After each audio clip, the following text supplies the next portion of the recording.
meron tayong abundance energy, meaning meron tayong multiplier sa loob ng energy natin. Ngayon, anong imumultiply natin?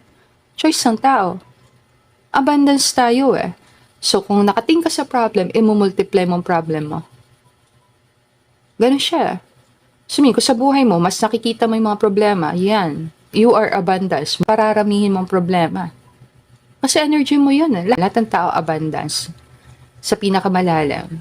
Nagkakaiba-iba lang ng manifestation. Nagkakaiba-iba lang ng nangyayari. Kasi, kung saan mo gagamitin yung abundant energy mo, yung energy ng abundance sa'yo sa loob mo, depende kung saan ka nakafocus. Yung isang tao, mas nakatingin siya sa opportunity. Mas nakikita niya opportunity kumita ng pera, mas nakikita niya yung pagkakataong kikita ko, doon siya nakatingin. Kahit ang dami niya nakikita problema, patong-patong na bills, patong-patong na bayarin, patong-patong na mga taong need kausap, hindi niya pinapansin masyado sa